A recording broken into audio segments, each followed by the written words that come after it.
Good afternoon, and thank you all for joining us at relatively short notice this time. And it's my pleasure to introduce Ambassador Marina Kaljuran, who is Under Secretary of Political Affairs at the Estonian Ministry of Foreign Affairs, and also the Estonian representative of the Republic of Estonia at the UN First Committee group of governmental experts discussing urgent international cybersecurity matters.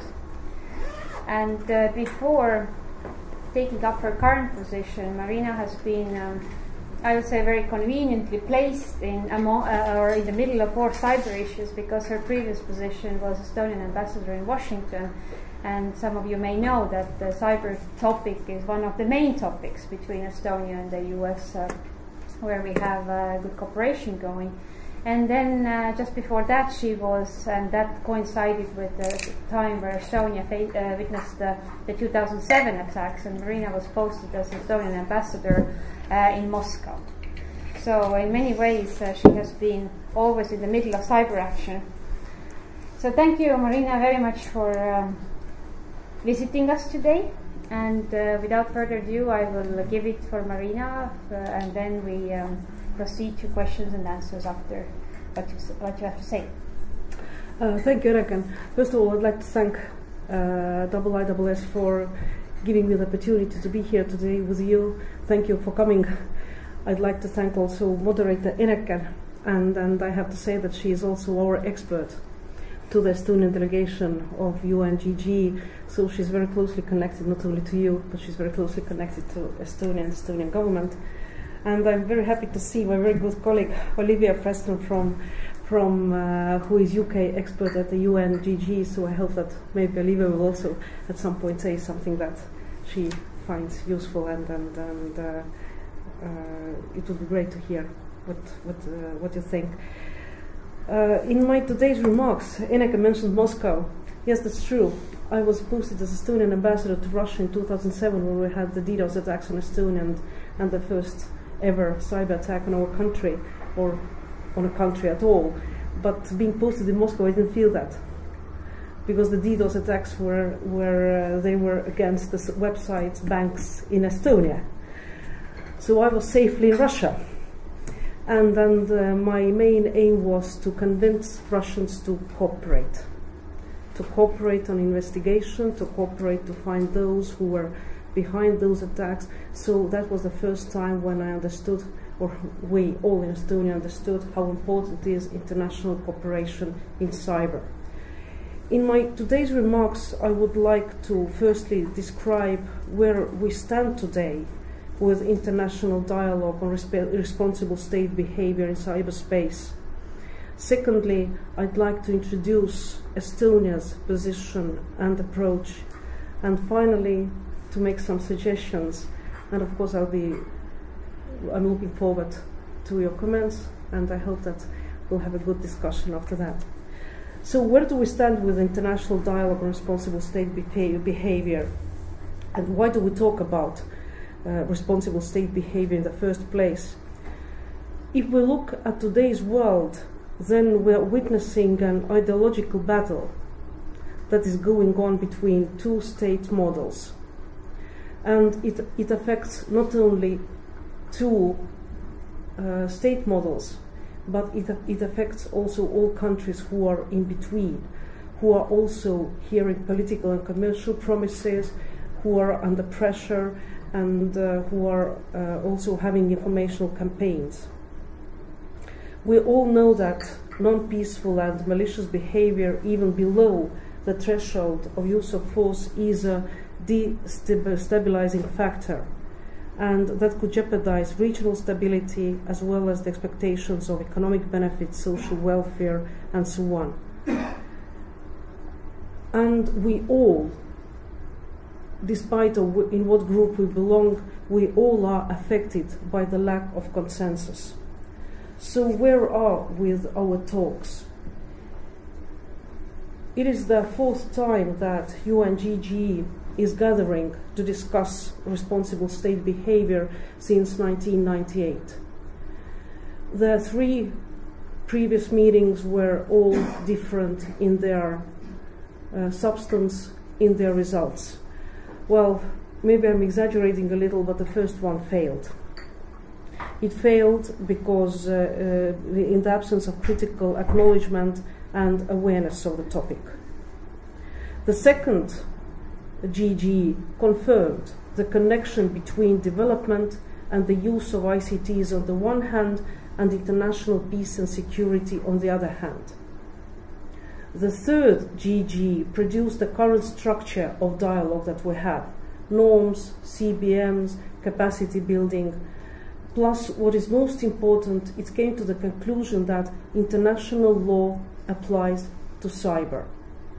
So the present GG focuses on the norm emergence.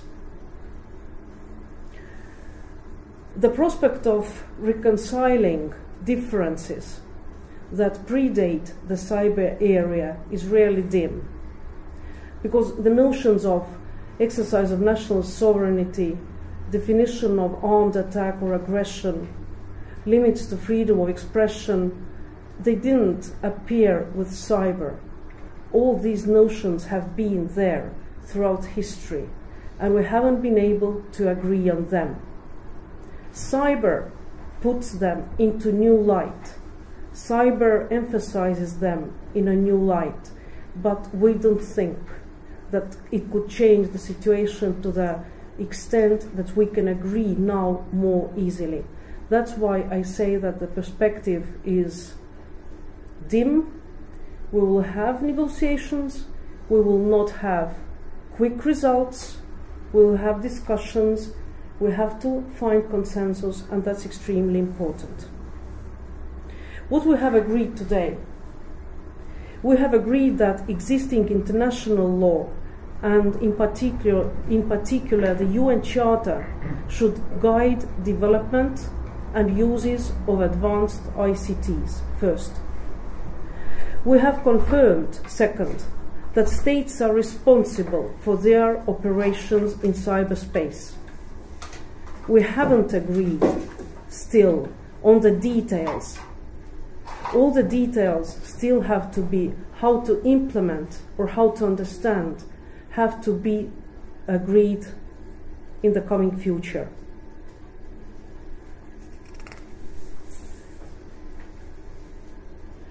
And I think that today we are at a point where the failure to increase common ground is not an option, because there is a group of countries who are chosen to discuss the present questions. And I think that we also have a moral responsibility for those countries who are not sitting around the table, but who are looking at us. What will be the result of the 4th GG that will complete its work in June this year? So what is Estonian position and Estonian policy? As I said, in 2007 we were the first country in the world to be under cyber attack. Today we can say that these DDoS attacks were not serious.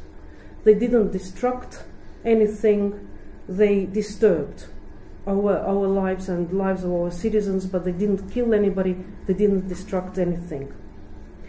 What we learned was that we have to have our internal mechanism in place. But as I said also during introductory remarks, even more important is functioning and reliable international cooperation. We try to be concrete and pragmatic. We are talking from our experience when we make suggestions and proposals at the GG in other forums. I will bring you some examples. First, we believe that the protection of ICT-based or ICT-dependent critical infrastructures subject to state's jurisdiction constitutes responsible state behavior. Second, we believe that cooperation among computer incident response institutions, being CERTs or whatever we call them, is extremely important for preventing cyber incidents and also for solving cyber incidents, both on national level, on international level.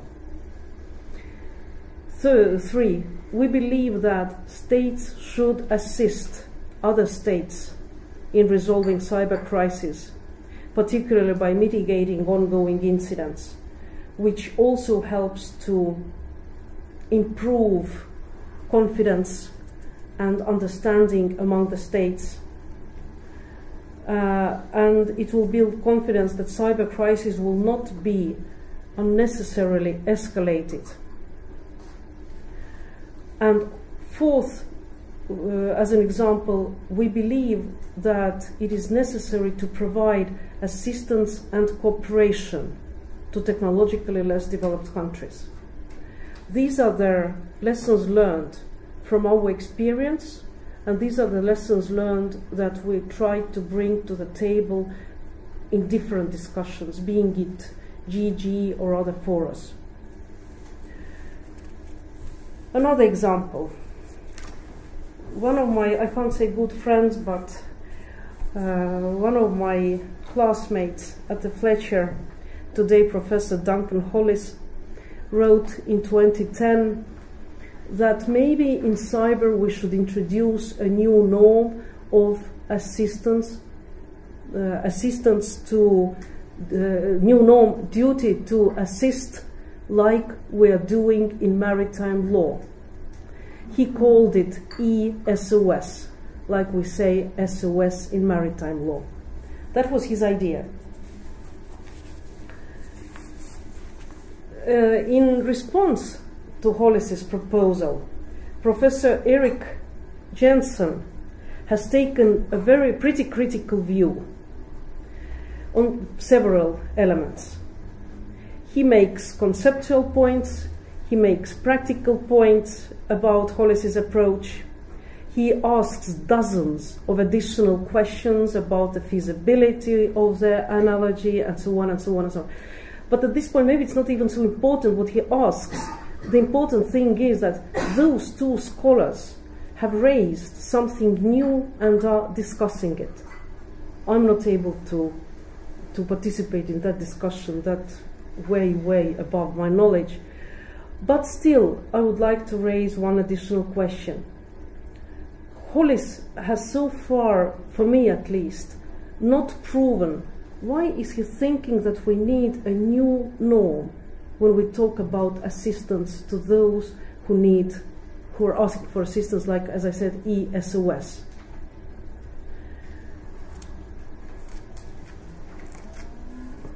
In the spirit of international law, we all have pledged to respect and apply to cyberspace.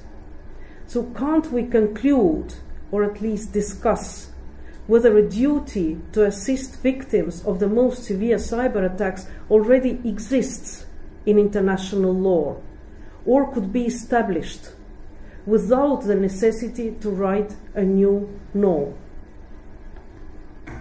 We all know that sources of international law go beyond just treaties. They comprise of customary law and general principles of international law. And I would urge us to turn the question about norms around and trace what states are accepting as norms of behavior when either under attack or called upon to assist those under attack. Being a lawyer, I understand the distinction between legal and political norms. Being a diplomat, I also understand the value of both. Therefore, I think it matters less whether a duty to assist materializes because of a treaty provision or because it becomes an international confidence-building measure or best practice. What matters is that we will develop habits that make all of us feel more secure and confident in cyberspace. I would argue that today we have to be prepared to at least partially abandon dogmas that have guided our thinking in the pre-cyber area.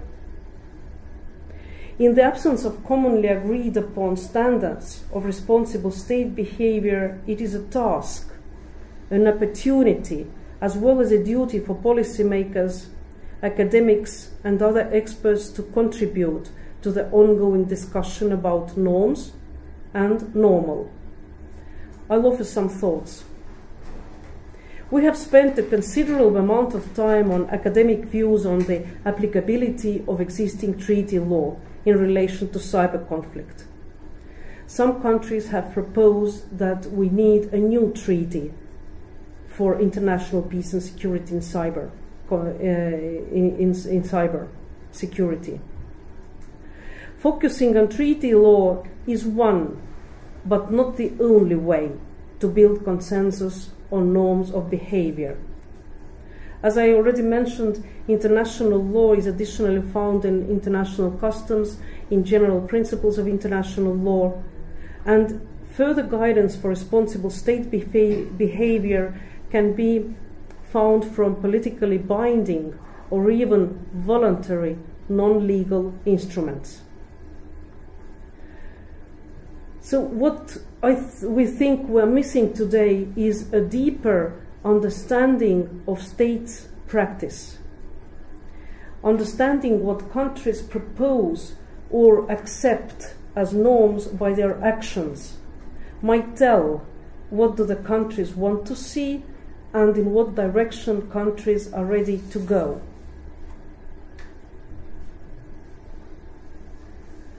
Another unexplored area are the principles that states are guided by when working towards an open, resilient, peaceful and secure cyberspace. As a source of stability and harmony, international law is limited during times of change that the current maturity phase of the information society definitely represents. However, the formation of international law and norm emergence more broadly is nested in the evolution of domestic laws and legal systems. We can look at the countries and regional organizations that have spent time revising their strategies, policies, and laws. We may find useful guidance there for our thinking process about the implementation of existing international law. I fully acknowledge the challenges ahead. Undertaking a thorough examination of state practices and general principles would require worldwide inclusion, systematic approach. There is no guarantee that it will be a success story. We don't know the result, the final result yet. But still it's worth trying, and still we could be guided by positive attitude and some level of ambition. I think that we have to keep hearing solutions until some of them will be accepted, or at least some of them will be at least acknowledged. And last but not least, I'd like to mention how important is cooperation between government and research institutions. In Estonia, in the Ministry of Foreign Affairs, with a couple of people who are dealing with cybersecurity, one person who is dealing part of his time with cybersecurity and international law, we will never be able to participate in the discussion without the support, without the knowledge, and without the information we get from academia. We are blessed to have NATO Center of Excellence in Tallinn. That's not Estonian, but it's a think tank type, and they are taking very seriously norms, they are looking very seriously into international law, and we're benefiting a lot from that. So we think that the future where we can contribute to international law and cybersecurity is only in the cooperation of government with research institutions, with academia. And in any case, responsible behavior in cyberspace needs to be anchored in existing international law. I'll finish here with my introductory remarks, and I'll be happy to participate in the discussion. Thank you very much. And I will use the privilege of the moderator for the first question, because I'm sure it has been in the mind of several people. But you mentioned being in Moscow in 2007, and Estonia in many ways is known for what happened in 2007. I would ask you, are those lessons in any way relevant still today? And if so, how?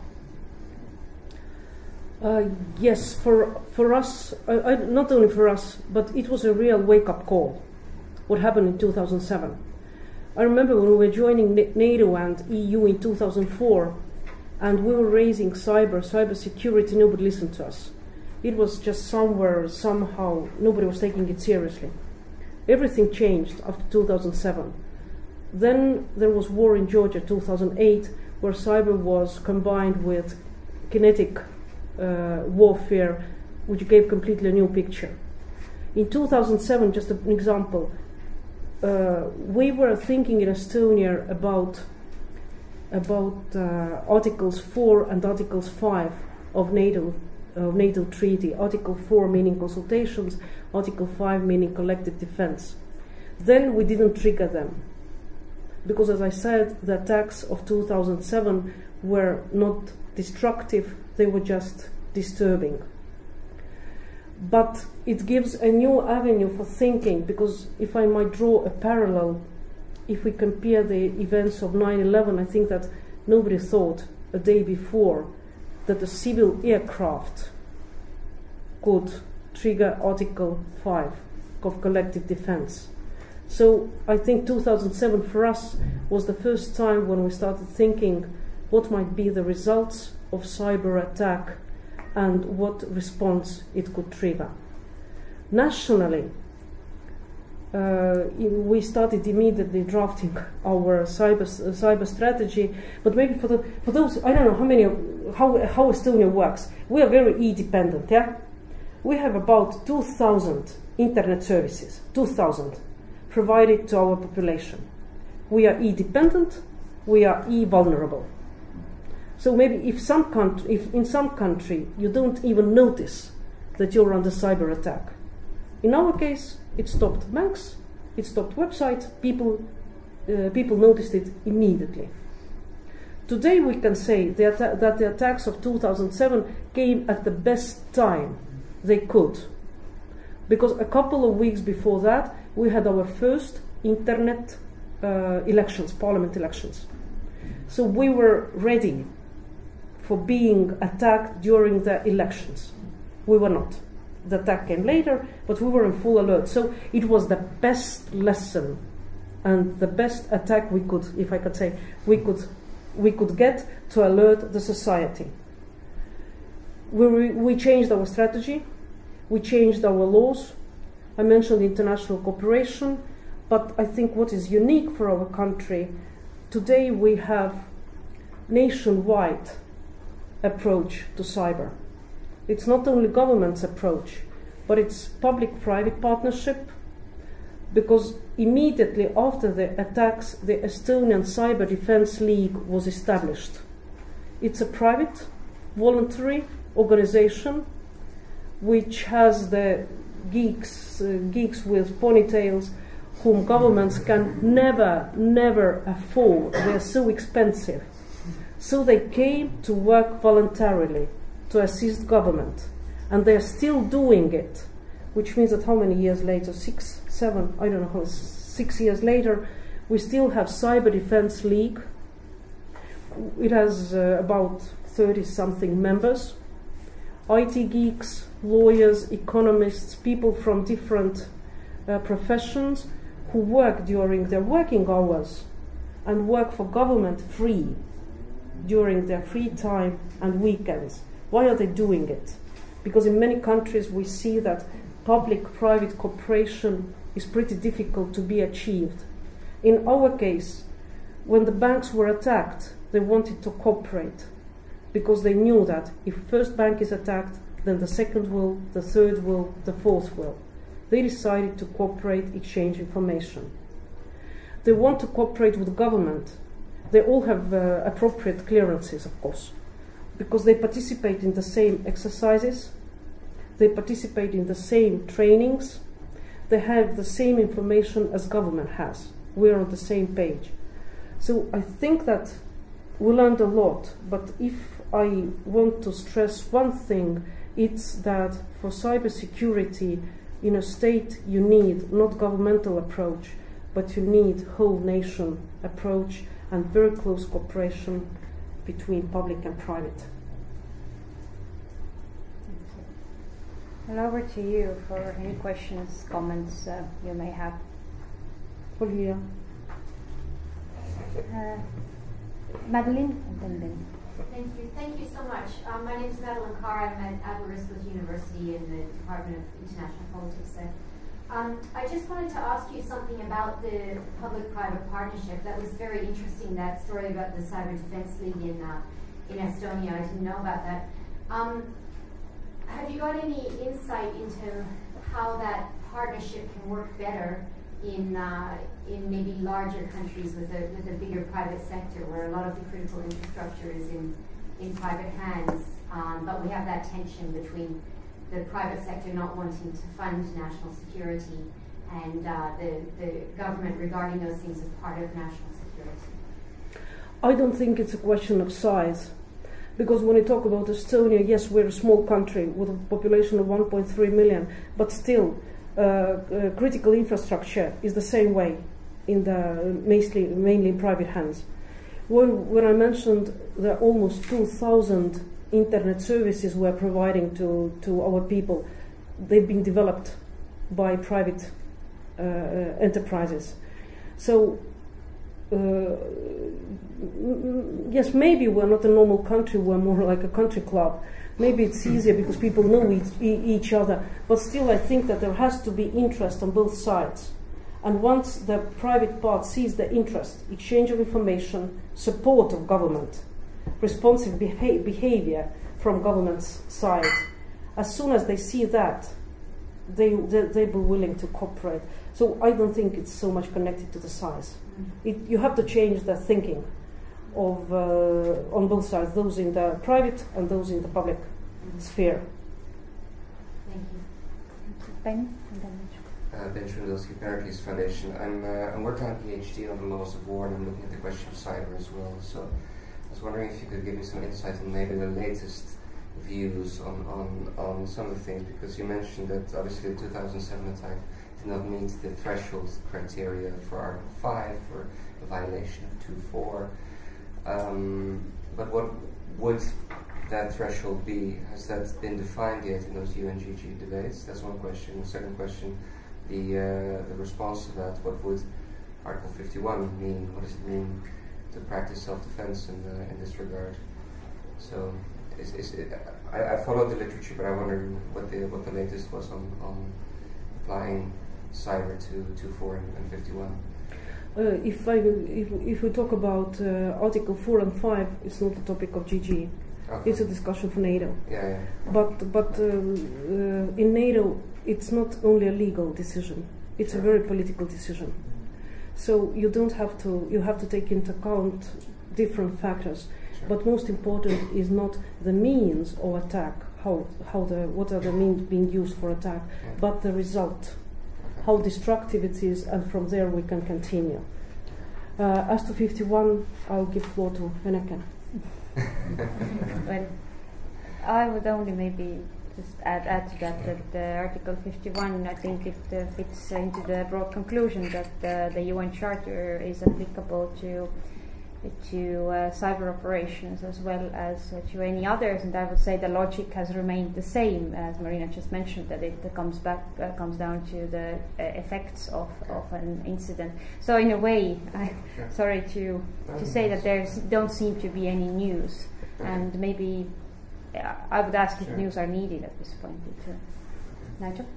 Okay, thank you very much. Nigel Inkster, Director of Transnational Threats and Political Risk here at IISS, and Enneken's partner in crime when it comes to work on cybersecurity. You talked about the recognition that the existing corpus of international law applies within the cyber domain that was reached at the 2013 GGE.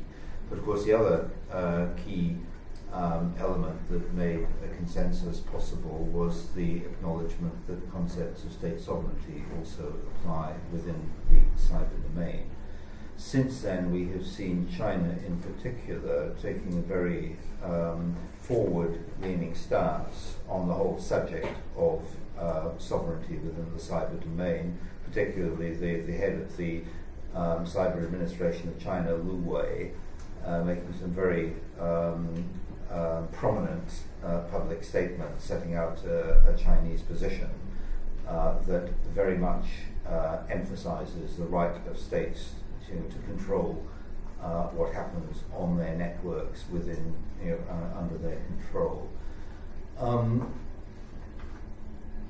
It seems hard to envisage any significant approximation of positions on this particular issue. But if that is indeed the case, that we're going to continue to see these diverging positions, what does this mean for the future of international discussions on cybersecurity? Are we effectively, going to witness the evolution of parallel tracks, or how do you think this will work?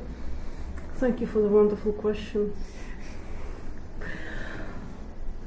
It's very difficult to say.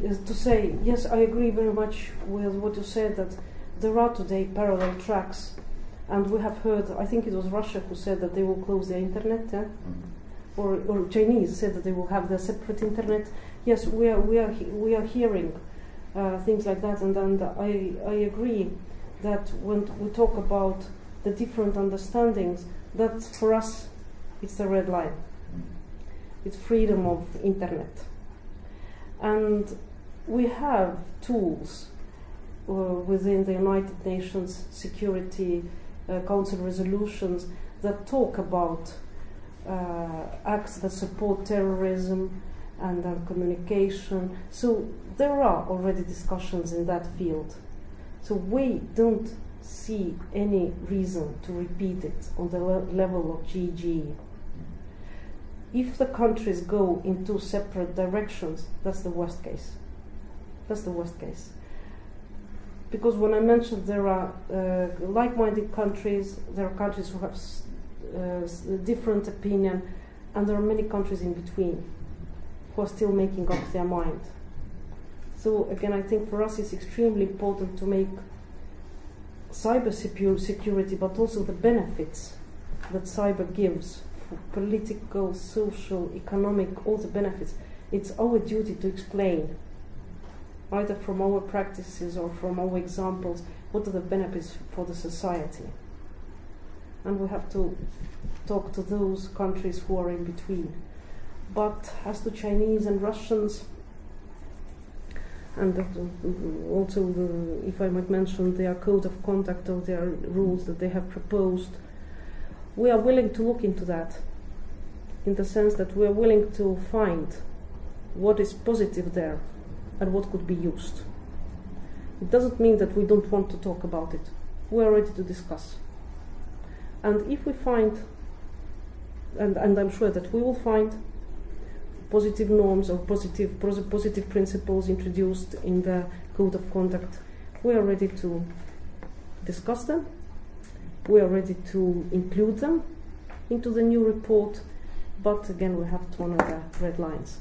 Because in the end, it's not what they are saying or how they are phrasing the code of conduct. It's a different thinking. We come from completely different thinking. We are talking about the same human rights, online, offline, freedom of internet, cybersecurity, coming from that perspective. And they are approaching cybersecurity with closing, limiting, controlling, not giving access, and that's a very principal difference in our approaches. Olivia? I agree.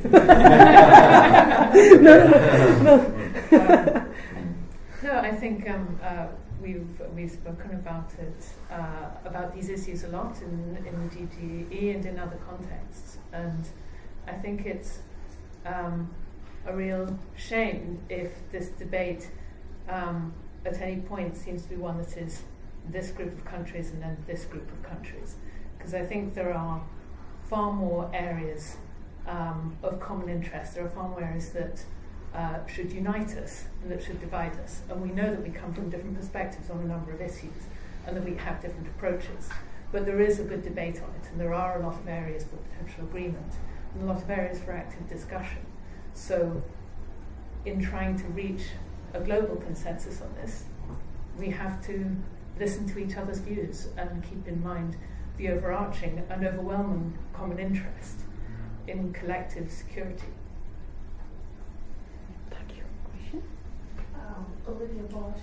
I'm reflecting what's already just been said when you're talking about some countries wishing to go into separate paths. The degree to which that reflects the political sovereignty issues and the other pre-internet age issues, so there's a rhetorical element of that for political reasons. But how far do you see that they would actually go ahead and practically try to do that?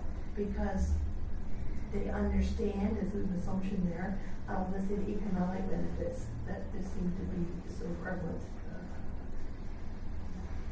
Or do they not see the internet as a source of economic generation within their overall GDP? I think that's a question that should be perhaps addressed to those countries. How do they see that? What my understanding is that yes, I think that they want to take advantage of the benefits that the internet provides, but at the same time they see it as a threat. They see it, especially after the Arab Spring, more and more countries are thinking that because of social media, because of free internet, they feel threatened, and they want to stop that. And if you ask about practical steps, the practical steps are being taken every day. We see websites closed. We see people prosecuted, punished, so we see the practical steps. And that's the main dividing line, that we see internet, free internet, as a benefit for the whole society, to all the fields. Yes, there are limitations. Yes, there is no, the criminals, the crimes using ICTs or with ICTs, yes, they have to be taken to justice, or they have to be taken carefully in international arena. Yes, propaganda or terrorism, heroization of terrorism, yes, it has to be limited. But we have very good human rights provisions. We have ICCPR that provides how the limitations can take place. And it's according to international law that we can do that, and we have to do that, not according to one or another country's wish and practice. You're so supportive, Olivia, thank you. I mean, again, I very much agree. And in terms of as speaking specifically and saying, yes, we have a huge interest in terms of collective security, but the collective interest goes far beyond that. And I think the interest in cyberspace as an area that's a huge economic benefit and social benefit, that absolutely applies. And if you get things working well in one area, that supports things working well in the others. So you want security to work well because that enables the other areas also to function effectively. Rima Kawaja, member of the Institute. There is a couple of key terms that I picked up from your very enlightening talk, and that was consensus and cooperation. When we look at achieving strategic stability in the cyber age, we have to first look at sort of the foundation terms, and I know that there's been a lack of consensus on which parts of the electromagnetic spectrum constitutes cyber. So in the absence of consensus on that, sort of demarcations thereafter becomes difficult. We have, on the technical side of things, IPv6 with IPv4 legacy issues, cybersecurity. As Dale Meyer has once said, intrusion detection, isn't really security, it means that you've already been violated. In the years to come, do you think there's going to be an assertion of sovereignty taking precedence, sort of Westphalian in nature? Or do you think promoting health in the system and in the cybersphere is an approach that will be collectively taken? Well, it's for sure that sovereignty, it is an important question. Yes. And countries are discussing it, countries are raising it, and it has it has a different meaning when we talk about cyberspace, because when we talk about cybersecurity, it's so difficult to draw their distinctions. And that's one of the fields where we as MFA officials, diplomats and lawyers, where we have to look into the existing international law. How can we apply it to sovereignty as we have understood it so far? Is there anything that makes sovereignty concerning cybersecurity special, or maybe some exceptional field? I'm not in a position, I don't know what to answer today, but that's something that definitely we have to look into in much more details, and in the GG we have spent a lot of time talking about sovereignty and the notions that are important to the countries and states. I'm sorry, I don't know. I can't answer better. Anybody from the audience? You want to answer? Well, an observation maybe. Yes, please. So, I do two things. I'm part of the ICANN Security and Stability Advisory Committee. My day job is working for Shadow Server, which is the closest we have to a centre for disease control for the internet. We work with 76 out of the 100 national CERTs, about 3,000 other organisations. And my answer is that it suits countries to adopt the Westphalian model when they feel protected, and it suits countries to adopt a disease control method and talk to us. And we work with all of the Western states, but also China, Russia, and indeed North Korea, to tell them they've been victimised. So we'll tell a country within 24 hours that it's a victim of an attack, and they really appreciate that information. So the question is, how can we move, perhaps encourage this model where we're actively sharing information where it suits countries rather than letting them feel threatened. That's all I can propose. Agree? And I think that the broader challenges that this conversation illustrates is that from the conclusion that the international law applies, we're now moving to how it applies, and all these questions on the one hand, and then all clarifications on the other hand of how cyberspace is specific, meaning what are the nuances that do not fit maybe under the existing legal practices, are also, I would say, still rather nascent, meaning that in many cases we have technological communities or technology communities asking a question, but it hasn't been sort of sufficiently wrapped into the legal or political language to resonate with something that really would say, okay, this is different. And then can we interpret our laws, as Marina suggested, as to overcome it, or is it indeed something that for what there was no norm and we need a new norm, which are two separate questions in my mind as well. Yeah, sorry, me again. How much does it matter if some countries do exercise control on information content? Does this, at the end of the day, fundamentally and adversely affect the internet as we currently conceive of it, or is it something, kind of something that we're going to have to learn to live with? How much does it matter? I think it's a wider question. How much does it matter that human rights are violated in 1, 2, 3 or some countries? It's the same question. Yeah, and we've been living with that. And for years and years. exactly, yeah. And we're shaming those countries, and we're living with that. But we're not. But we take notice of that. We know that. We shame those countries, and maybe we try to pressure them to change it. So I think that the parallel is the same with cyber, and the restriction of internet is. It's the same violation of human rights. Of course, the world will not end. We will live with that, but definitely that's not the way we want it to be. But Vulcanisation of the internet is not a concept that you regard as meaningful.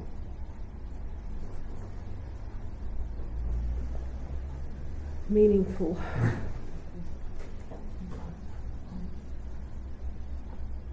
I don't know. It might be.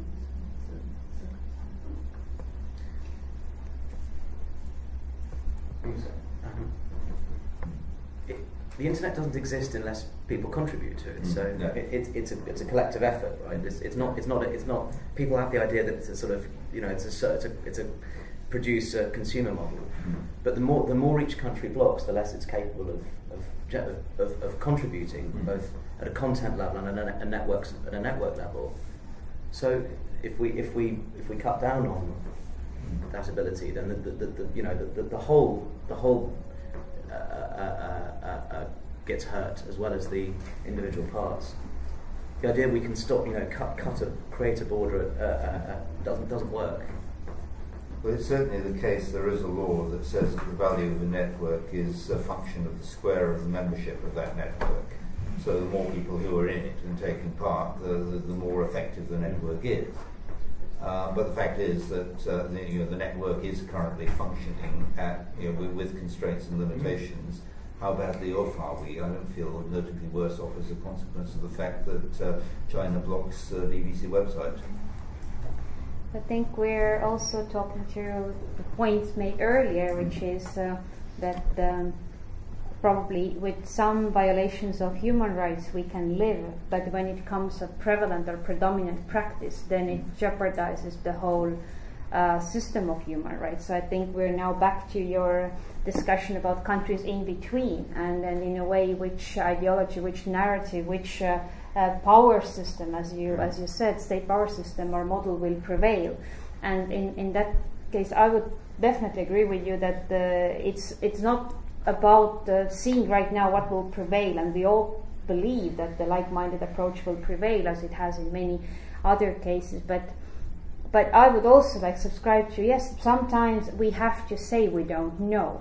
And I'm really glad that you are saying you don't know, because what you're essentially, the message I picked up from your talk was that, well, we don't know everything, but we need to make a collective effort to find out.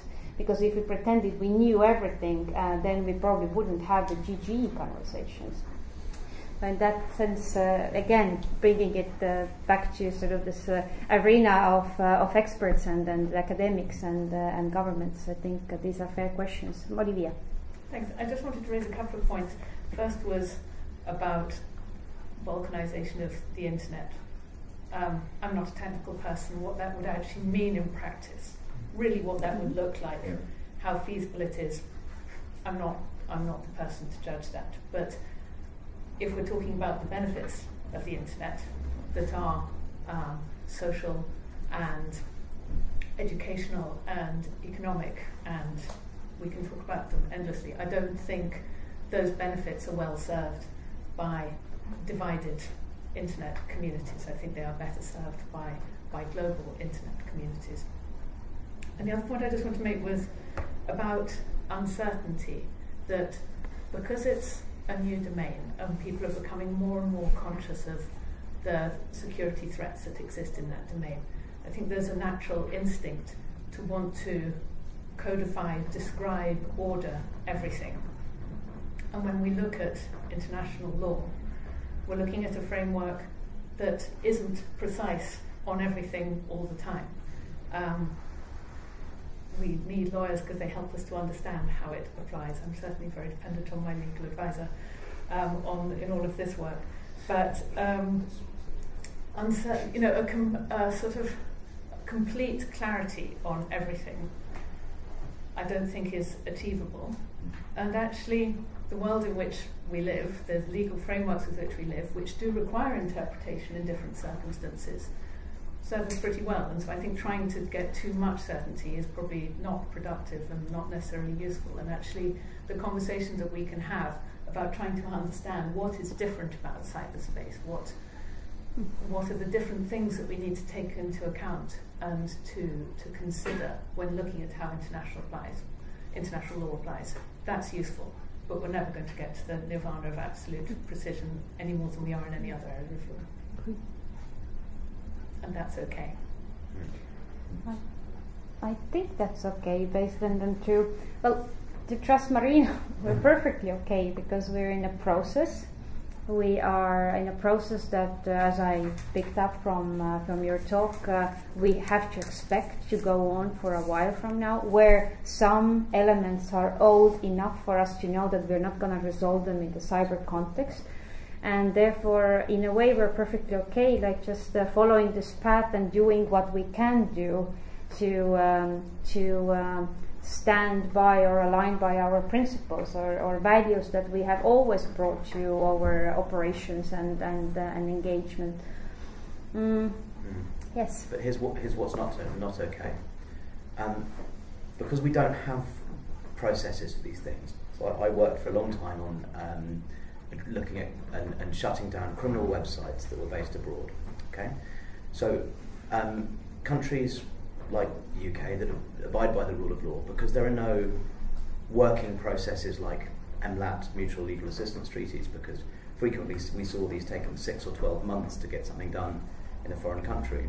Even sort of respectable countries are adopting backdoor mechanisms, sort of informal mechanisms, and in some cases old school tie networks, so people just call or email. There's no due process, there's no accountability, and there's zero transparency. And these processes, when adopted by countries that do respect the rule of law, then kick open the back door for countries to do things that aren't so okay.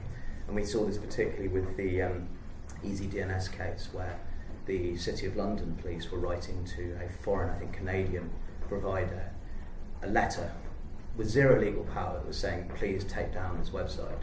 And this kind of thing is, and so we see this creep from legitimate needs to less legitimate needs, because we don't have the correct processes in place to enforce transparency. And everybody, and we know what cops are like. Cops will push at whatever envelope they're given, and this worries me. We haven't got them, so it's not okay. It's not okay to carry on like this. It's maybe okay for the moment, but some rules need to be put into place that work quickly and internationally. But if you talk about criminal cases and criminals, I think that's the easiest part. But it creeps. But that's the easiest part in the sense that there you have at least some regulations, and for example, there you have the same Budapest Convention, which is in place. Nobody uses it. Don't say nobody. I can say in Estonia we use it widely, and we're getting responses more and more quickly. I agree that even some years ago we were waiting. At least our police officers officials were waiting for days and days, and it's becoming better and better and better. That's not perfect, but it's like the United Nations. It's not perfect, but it's the only thing we have today. It's not perfect, but it's there. And once they start cooperating and once they start talking to each other, they build trust, they are more willing to cooperate, exchange information, so we are positive about that. We see improvements. Maybe there are some who are using the backside, but we also see very many improvements in the field. It's working better and better, at least in the case of Estonia. I think that with in answer to what you just discussed was that cyber being as ubiquitous as it is, and trying to put in place codes of conduct is a real difficulty, and any application of TTP, so techniques, tactics and procedures, is difficult in the absence of a collective strategic directive. The answer is, in the coming years, will we actually gain that or not? And I think that's something that we don't know, and we won't know until we go through it. And again, what I really appreciate is that I see a discussion in the room, which actually rarely happens at these types of events. And so because usually you have somebody who can answer all the questions, but you have somebody who doesn't know, then you have to have discussion. But no, and again, that is fair, meaning that I would really say it's fair to say that we don't know everything. I very much agree with the prospect that what we're seeing today and maybe tolerating as normal cannot be normal in maybe a year, maybe 10 years of time for sure. And that is also what we know from Estonia 2007. The way we handled it then, we couldn't get away today. So meaning as this advances, so has to our understanding and responsibility about it. Now, to wrap it up, because I know Marina has a flight to catch. Marina, I would really congratulate you on getting a conversation going. I mean, again, it's not easy in this setup, and for that, I think what you had to do is exactly be who you are. You're a diplomat, you're a lawyer, and you have used your legal background to dig into Hollis's and Jensen's work to give us a point. With your help? With whoever's help. But the point is that, and I remember Marina making this point like months ago to me, saying that, well, Hollis has written something about it, so why don't we look into it? And that is a value in itself, because all these people who are part of this dialogue, if they apply the same responsibility level that you do in this work and look into what is out there and encourage everyone to think along with them, that is, I guess, the main guarantee for any progress and success. So thanks for coming and sharing these thoughts with you. Thanks for leaving us with some questions that nobody can answer at this point of time. And I hope to see you here again in some months, maybe with a status update. Thank you very much.